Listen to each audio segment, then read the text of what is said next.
What sets you apart as a pattern designer? I'm not sure. It's funny because my background, like what I studied in college, my major was art history. So I did a lot of researching, but I took a lot of classes in studio art. And I also took math classes for fun. Oh, right. They were not for a major. They were not for a minor. They were for fun.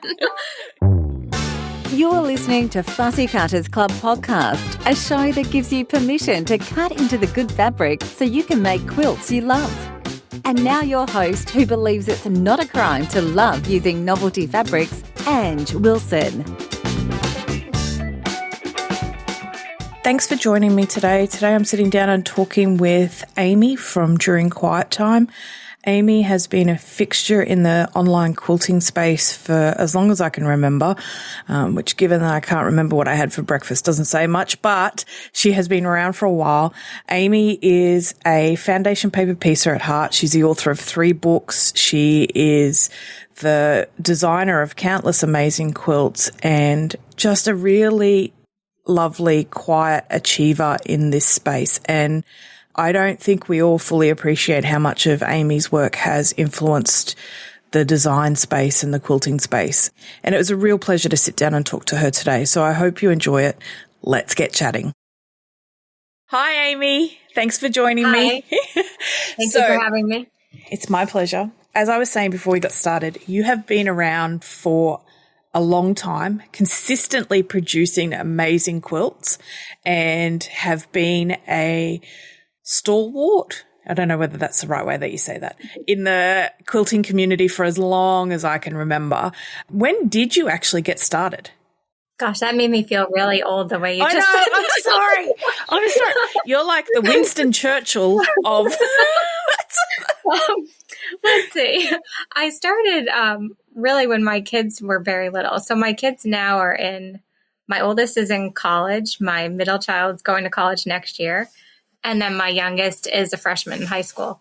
Wow. And so it was when I was pregnant with her that I started my website. Okay. Which is During Quiet Time, because it was during quiet time that I was sewing. So yeah, it's been about 14 years. Okay. So you don't look old enough to have a child in college or even a freshman child, if that makes you feel any better. So obviously, during quiet time, did you find that creative outlet helped you balance your energies for your parenting journey? Did you find it was a little bit of a recharge for you? Is that the thing that kept you coming back? I think so. I've always been pretty motivated and driven. And so it was hard for me when I stopped working. I worked as a museum curator for almost a decade before the kids, while my younger 2 were born, I was still working as a museum curator. I stopped when my second child was born. So I really loved that work, but I also was feeling torn between trying to, manage home and work. And so I wanted to stay home with the kids. And we also took that opportunity to move back to my hometown, which I really was a great move for us. And then we had our third child. So that's when I started, modern quilting and sewing.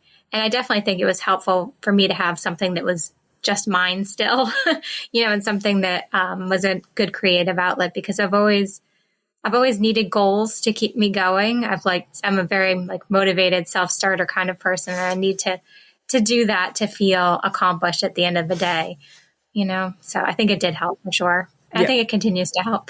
Yeah. Yes. So what is your chosen method of construction? If you had to choose one to live with forever, what would it be? Foundation paper piecing. I mean, it's pretty much all I do at the moment, too. If there's a traditional block that I have to make for some reason, if it can be foundation paper pieced, I'll do that. So I definitely like that best. I really like the fact that you don't have to be as fussy with it, if that makes sense, because I love just being able to chop into my fabric with scissors and not have to, carefully rotary cut and cut with, measuring my ruler and worrying about the scant 1/4 inch. All of that stuff kind of saps the joy out of it for me. So I like just being able to cut and chop and sew on the line and not worry as much about that fussiness, and yet get something that looks very meticulous. Yes. So did you have a background in quilting, or is it something that you picked up later in life? Like, is it a family thing? How did you find It's FPP? No one in my family that I know of quilted, but they did sew. So my grandmother, sewed all of her own clothes. My mom sewed many of her clothes, our clothes when we were little, Halloween costumes, all of that. So I had a good foundation in sewing. I could sew, like my mom and I made my wedding dress together, things like that. But no one quilted. So I think it was just that when my kids were little and I was looking online during quiet time, the modern quilt blogs were popping up, and I saw them. And that was the first time that I had been attracted to quilts as far as something that I wanted to make. Before that, I was interested in historic quilts as something to research and something to care for in my previous, position as a museum curator, but they didn't really interest me. Like, I didn't want to make them, and so I saw this modern quilting aesthetic and I'm like, this kind of looks appealing. And so I started, following some of the early tutorials, and, I made a simple 9-patch quilt, a cathedral windows quilt, those sorts of things, just to kind of figure out the mechanics of everything. And as far as foundation paper piecing, someone needed a block tested. And I was like, sure. I can't even remember now the time what it was. But I, went online, figured out what you're supposed to do, and I tested it and I decided, oh, okay, I really like this. And then I started designing those types of blocks. That's amazing. So I know there's a version of foundation paper piecing that uses, I want to say baking paper, but it's freezer paper. Oh, yeah. Have you ever tried that one, or are you purely printer paper, newspaper paper? I use printer paper. Yeah. I'm pretty basic as far as, supplies are concerned. I don't like to have a lot of notions and extra stuff. Like, I like the fact that I can just use the paper from my printer. Also, I like the fact that the paper is still in the seam allowances. I think it helps with precision, and you don't get that with the freezer paper method. So that's a really good point. Why I've stuck with it. Yeah. Mm-hmm. So you obviously have written a book called, or I say obviously because it's obvious to me because I got it, but a book called Intentional Piecing. I have a starter question. Mm-hmm. Is there a difference between fussy cutting and intentional piecing? Well, when I started writing that book, my publisher said, there's not a book about fussy cutting yet. I see you do a lot of fussy cutting. Maybe that would be a good topic. And I said that I wanted to do something that was a little bit more than that. And so we started discussing what I meant. And so I think when I think of fussy cutting, I think of like isolating motifs. I think that that's like the first thing most of us think of, just like, cutting a 2.5-inch square and placing the motif in the center, that kind of thing. And I want to talk about other things too, like just choosing the right fabric for your pattern, or the right pattern if you already had the fabric, or how you might use a stripe or a selvage or a border print or a directional fabric, kind of like a whole bunch of different things. So she came up with the wonderful term intentional piecing, which I think really sums up my approach to everything. It's with a lot of intention and a lot of thought.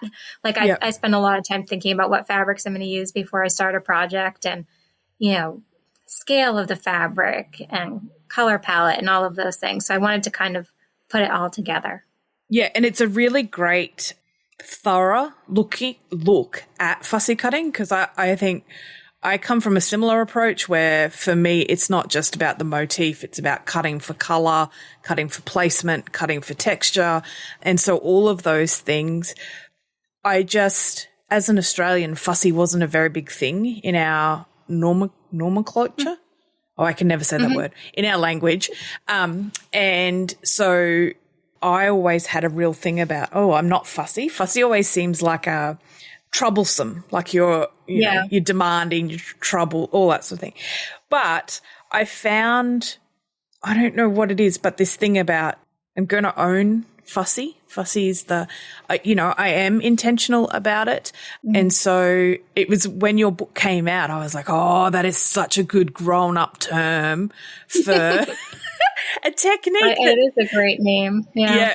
And then the book obviously goes for a lot. And in that book, correct me if I'm wrong, but the tell me a story block is in that book, isn't it? And so was that your first ever fussy cut based sew along that you did? It was the second one. So the first one was the mosaic story block, which is very, very similar to the Tell Me a Story block, but I had already done that before the book was published. So I wanted something like that, but that I could put in the book, so it had to be new. So I learned some lessons from the mosaic story block and improved upon it to come up with the Tell Me a Story block. Because the whole idea with the Tell Me a Story block is that it's using fussy cutting. The very first piece of fabric you're putting in there is isolating a motif, and then you're building the block around it to tell a story with your fabric choices. So I just thought it'd be a really fun way to approach your fabric stash, to like think about things a little bit differently, not just do the fabrics go together, because of course you want that still too. Like you want the colors or the theme of the fussy cut to go with the border prints around it. But wouldn't it be fun if they told some sort of story? So I'd choose like a squirrel print for the inside, and then the outside some acorns or fall leaves or whatever, and you just make up a story that the squirrel is, hiding its nuts for winter. It can be just that simple, but some people make huge stories and go way, way, way beyond anything I've ever done, which I think is really fun. So basically the mosaic story block had more layers to it. So it required finding more fabrics to go together and work with the theme. And it was kind of hard. Yep. And the center fussy cut was a little bit smaller. And I realized that to incorporate more fussy cuts, it would have helped if the window size was just a little bit bigger. So that's how I developed the Tell Me a Story block. And it's a really popular sew along. Do you run it every year or just certain times of the year? Yeah. What's your goal with Tell Me a Story? It's a variable schedule. It would be nice to say I had a real goal or plan. But because it's something that I just offer as a free swap, that's what it is. It's not really a sew along, it's a swap. I kind of do it when I can conveniently fit it in. And I've tried to avoid summers because I've realized, or at least summers in the US time frame, which I know is not your summer, because I've just noticed that people kind of drop off and that the people don't always send their blocks. So I want to do it during times of the year when I know that it's good and everyone sends their blocks. Yeah. So I do them, during the rest of the year, whenever I can fit it in. And basically you sign up when I advertise it everywhere I can. So I put it in my newsletter, my Instagram, my Facebook, and my blog. And then I've started to have themes because people really liked the theme. I think the general, just like telling a story, overwhelms some people because you can go so many different directions. So I realized quickly that like people really loved the Christmas theme swap. And whenever I do Christmas, I also do winter and or Hanukkah as well, so that there's something for everyone there. But people really like that because it was so directed. Like, what to look for, what stories you're telling. So then I've started doing rounds with different themes. Like right now we're doing a beach theme. So just to make it a little bit more fun. And you always have your choice of signing up for the beach theme, for instance, or just the general swap. Because there are people who just kind of make these blocks and stash them waiting for the next swap, and then they're ready to go. Yeah. So that way it accommodates them too. It's a great idea for getting access to other people's stash so that if you don't have a massive stash, you can supplement the quilt with other people's fun finds. So we will put links to everything that we talk about today in the show notes so people can sign up and get on that mailing list. And it brings me to my next one. You have a new fussy cut focused event happening. It is super cool, and I can see the quilt behind you. So listeners, I'm telling you, go check it out in the show notes. Can you tell us what's coming for everybody so that they can rush along and sign up for it? Sure. It's called the Graphic Tee Quilt Along, and I really wanted to come up with a quilt design for the people who are enjoying Tell Me a Story so much, for people who really love fussy cutting. That was what was, the goal of this design. And it's all different T-shirts that have different opportunities for fussy cutting in them, because I was thinking, we have fabrics that we stash for fussy cutting. I think most of us who are listening, right? We have, a fat quarter that just has this cute little pattern that we know we're going to fussy cut for something, but we don't know what yet, and we just stash it. And they're all different sizes, right? There's some really tiny ones, some bigger ones. And then there's prints like, Anna Maria Horner or Tula Pink that are much larger. And I thought it'd be great to have a pattern where all of those can be used. So what this quilt along has is 4 different 12-inch block t-shirts, and each of those designs are slightly different. 4 9-inch blocks and 4 6-inch blocks. So each of those 12 blocks has some difference. There's 3 different necklines, for instance. There's some have a big fussy cut in the center. Some have like a rectangular fussy cut. Some have stripes, so you can do like a focal print in a horizontal band, like something like a vine of flowers or arrows or, something like that. Then there's some that have trim on the sleeves, some that have pockets, a fussy cut pocket, things like that. So I really tried to, one has a tag like down the bottom on the hemline. So that one's perfect for like the super tiny fussy cut that's like 1/4 of an inch. So I thought it would just be fun to have all those different opportunities. And I made the large size quilt to show everyone, which is 66 inches by 72 inches. But for the quilt along, I'm offering all the directions to make that size or just one quadrant of it, which is like 33 by 36 inches, which is a nice wall hanging size. And that includes 16 blocks. So for the quilt along, what we're going to do is sew those 16 blocks. And if you want a week, and if you wanted to make the whole quilt, you sew for a week, or you just sew the rest at your own pace later on. So that's basically the goal. You have until the end of February to sign up. And then starting March 1st, we're sewing 1 block a week. And I've chosen new fabrics for myself for the next quilt I make. And I'm calling mine like the REILL Bean theme quilt, but I don't know if you know what those are at all. Well, I Do know you? LL Bean is a clothing store. Yeah, I've not heard of the name. Okay. Yeah. They're both like outdoorsy stores, for hikers and, outdoorsmen.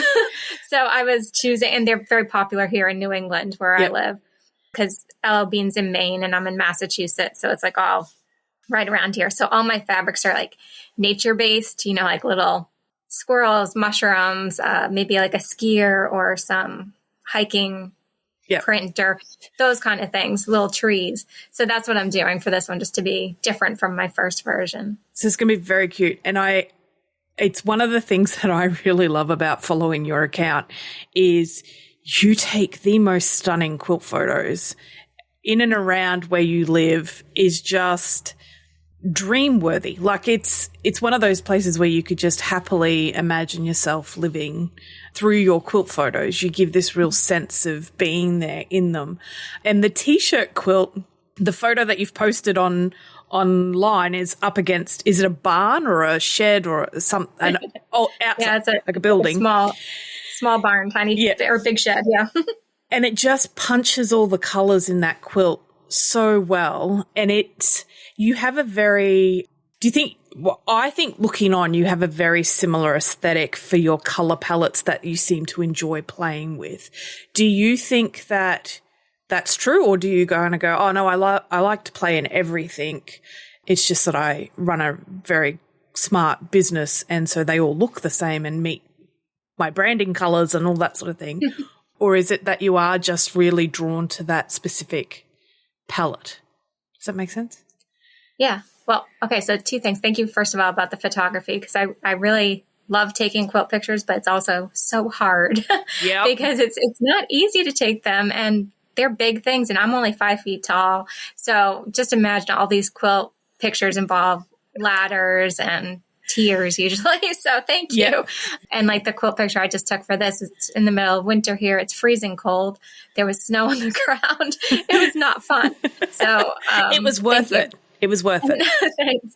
And I made a point to take the photos for all 3 of my books with Lucky Spool, because I really wanted them to show my area of the world and where I live and have that New England feel to them, as opposed to like wherever the publisher chose to take them on location. I really wanted them to feel like where I live. As far as colors, I know I'm drawn to certain colors. I'm definitely not one who has like brand colors and tries to keep a curated feed. I think that would just stifle my creativity completely. I don't try to do that. I just try to stick with things that I like and hope that ends up being coherent in some way. I don't like Crayola bright colors. Like I don't like bright red, bright orange, like lemon yellow, saturated. like green. Yeah, those aren't my colors. So just about anything else, though, I do use from time to time, and I try pretty hard to choose different colors from my quilt backgrounds to stretch my color palette and stretch my colors a bit. So like for my petal and stem book, for instance, every single quilt had a different color background. Like I don't often actually use like white or light gray for my backgrounds. I did in the t-shirt quilt behind me, but it's not, I often choose a color to try to make it a little bit more challenging and to, force myself to different palettes, but yet somehow they all still, hold together kind of, because I think it's just the colors that I like. Yeah, but I think looking on, you've got a really strong sense of who you are. And so that's reflected in your work. It's not, you're not trying to shop every possible outcome. No. You're doing the stuff that makes you happy. And so it reflects that. And that's a really rare thing to see. And a lot of people, in my experience, when we talk about fabric choices, really struggle with admitting what they like and shopping to what they like, not what they think they should like. And so, I find part of my job is to really try and encourage people to go, just if you buy what you love, you'll always love it. And if you work with what you love, there will be an innate cohesiveness between everything because you love it. So is there designers that you are drawn to, or do you shop like everything, or do you kind of go, I tend to predominantly use this, or are you a bit of everything? I do look around. Well, I use a lot of solid fabrics too. So I kind of have like two personalities in my quilting. One are my more modern quilt designs that are more like graphic and bold and solid fabrics. And then those that are more whimsical, the fussy cut things that we're talking about today. For those, I will shop any brand that has what I'm looking for. Like I made a whole quilt. I don't know if you're familiar with it. That was all coffee cups themed after the Gilmore Girls. I don't know if you remember that. It was quite a while ago, but I used my Rise and Shine coffee cup pattern, and I wanted each cup to tell the story of a different character on the show. And for that one, I had to find fabrics from like everywhere to fit characters. Like I remember I was looking for a motorcycle fabric. I did not have any motorcycle fabric.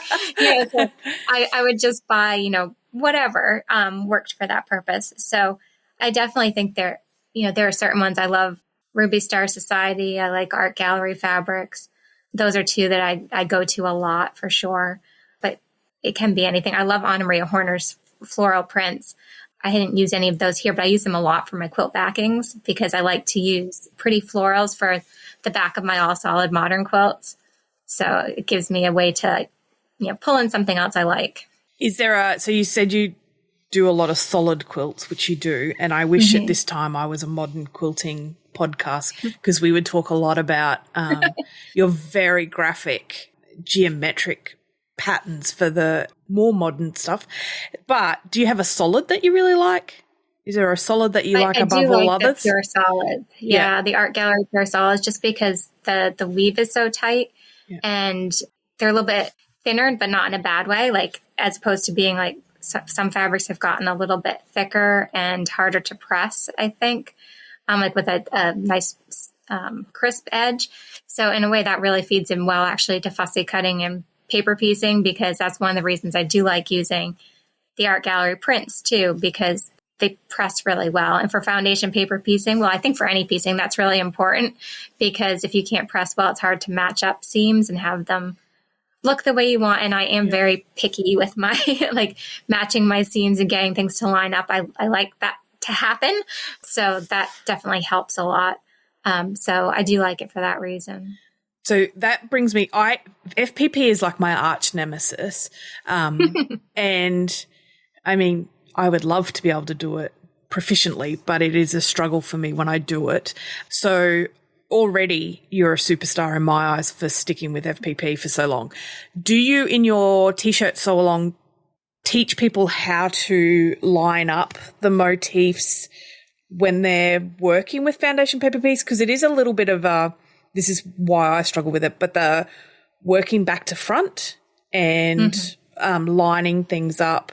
I'm usually really good with fussy cutting if it's the first piece of fabric in the pattern, but if it's like the fifth piece and an odd angle, I'm out. Yeah. So do you teach people the techniques or tricks for doing that? Is there a technique that's your go-to for doing that? Like, do you use a light box or a window, or talk us through how you do that? So for this, I do say confident beginner, or at least knowing how to paper piece already, because I don't go into, step-by-step how to paper piece, but I'm including a live Zoom session for the Quilt Along. There's 2 different times to accommodate schedules, plus I'll record it. And in that, I'm going to show like how I center my fussy cuts and how I place them, because I think it's easier to show sometimes. I wrote a little bit in the pattern, but it's easier to demonstrate. And I do use a light box. I think that that's the easiest way for sure. Holding up to a window or a light works too, but I think they slip more because you're, holding it up high, then you're putting it down, and things move. So if you're doing that all on a flat surface, there's just a lot less shifting, and so it's more successful. And I try to design, when I'm designing something for fussy cutting, I try to plan so that it is the first section whenever possible. So for most of the t-shirt designs, it is the first section so that people can be really successful with the placement of their fussy cut. There's a couple t-shirts where it's not, just because of the way that particular shirt had to be designed. And I will give some tips on how to do that in the Zoom session, but it's mostly implementing the light box. That's really the key, I think. And so is there someone that you look to who influenced the skill set you've learnt, or has it been just trial and error, being aware of what the trends are? Because light boxes really only came into use in the last, well, it feels like the last probably 5 or 6 years. And so do you try and look at what other techniques are using and then see whether that translates to FPP, or do you have to trailblaze and find your own way and then educate your community about it? How do you share those learnings? I think that's where it was kind of nice that I taught myself how to foundation paper piece, because I didn't really learn the typical technique. Like, I don't use an out-of-quarter ruler or things like that. So I definitely have my own method for paper piecing that I really think I finessed, for lack of a better word, while I was writing intentional piecing. Like, it's kind of when I kind of pulled it all together in order to keep my fabrics directional while paper piecing, because that's really a bit of a trick. And then over time, I've realized that I really need that for my larger graphic blocks in my modern quilts, because in foundation paper piecing, people tend to stitch and flip and things go in all different directions. And then there are all these bias cuts. And that's not a big deal when you're working on a tiny block. And so I think a lot of the foundation paper pieced patterns, like a decade or more ago, were tiny blocks, like with lots of little star patterns and things like that. And it didn't really matter. There was so much stitching in them that they weren't going to get skewed when you went to quilt them, right? When you took the papers out. But with some of my large blocks, they have huge sections. And if you take the paper out and they're bias cut, you're going to have a big mess on your hands when you go to quilt. So I realized that, learning how to paper piece while keeping my fabrics directional also meant keeping them on grain. So, and allowing me to fussy cut. So my method does all of that. And that's what I tend to teach when I teach workshops or my online workshops, is like how I go about doing that using a light box. Which is really good, because a lot of, there's a trend at the moment that anyone can be a pattern designer, which is true. Anyone can be a pattern designer. But the truly good pattern designers will teach you the reason why you do it in a certain method, and will take that method into consideration when designing their patterns to save you trouble further down the track. And so it's one of the reasons why I think you've had continued success, is that consideration of the end product for the person using your patterns is evident in the work that you do. And so I guess the thing, when you started writing patterns, did you have any you were a museum curator, which I kind of go, don't fully understand all the things that are involved in that, but is it a technical thing? Did you bring those skills into the pattern writing, or is it that you had frustrations doing patterns and using other people's patterns, and so you wanted to make sure that your customers didn't have that? What sets you apart as a pattern designer? I'm not sure. It's funny because my background, like what I studied in college, my major was art history. So I did a lot of researching, but I took a lot of classes in studio art. And I also took math classes for fun. Oh, right. They were not for a major. They were not for a minor. They were for fun. Because I liked, having my brain thinking in different ways. Like if you're in the library doing all this research, sometimes and you're looking for an answer that you aren't going to find. Sometimes it's nice to just go do a math problem that you get the answer and you're done.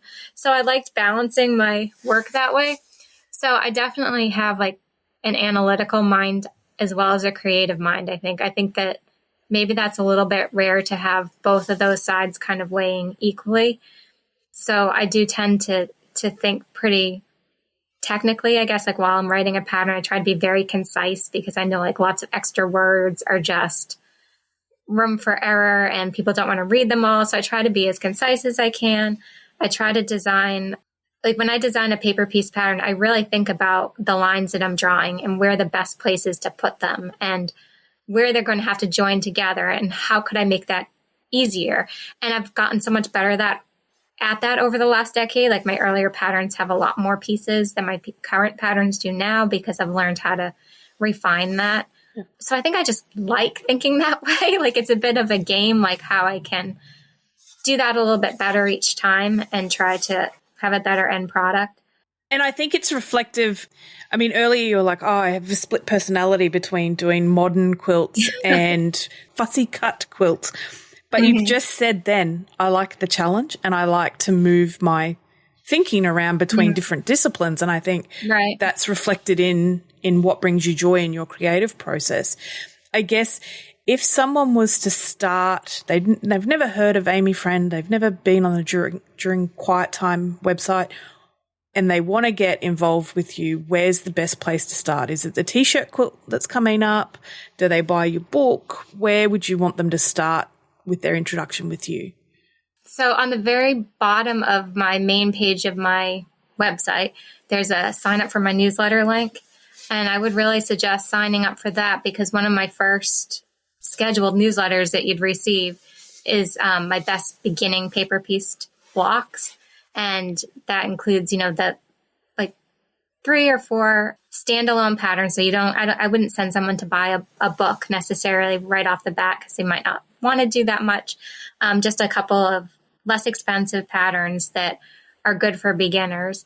But I do also direct people to the Tell Me a Story block, which is in my book, which does require buying the book, unfortunately. But Intentional Piecing has step-by-step diagrams for sewing the Tell Me a Story block, and I made a YouTube video going through each step of that. So I think those two combined are a really good teaching tool. And so many of my followers have learned to paper piece from that combination that's probably my favorite way to tell people. But if they don't want to make the book purchase, there are some other single block patterns that I recommend. But I think that's a fun one for sure, because then if they get involved in the swap right away too, then they're addicted because they're making friends who are sending them mail, and then they want to, sew their blocks as well as the people who are sending them to them. And it's like a whole swapping culture. Well, they get the community. Really yeah. Yeah. So just before we finish up, I'm going to circle back to the T-shirt quilt along because I am obsessed with how cute they all look. What are the fabric requirements for participating? Do you go, you need a third will be focus prints with the motif that you want to do, and then you'll need some supporting, solids, tone on tone, ditzy prints.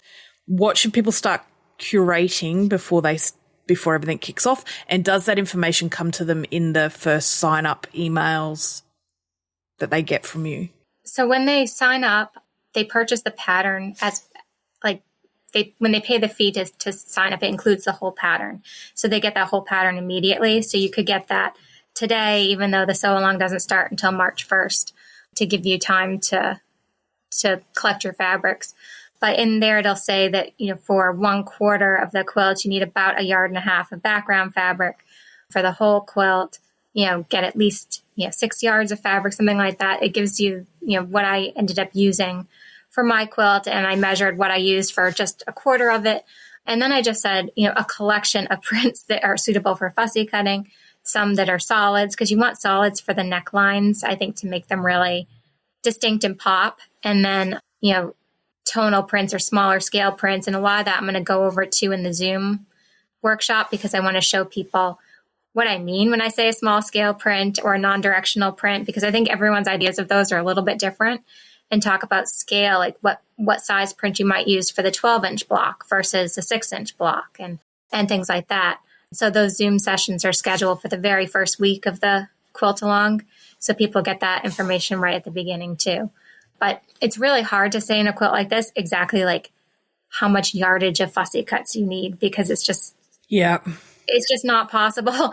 And also I've learned with paper piecing, one person's needs are so different from another's as to like how much fabric that they need, how much wiggle room they need when they're paper piecing, and how much waste they have versus the next person.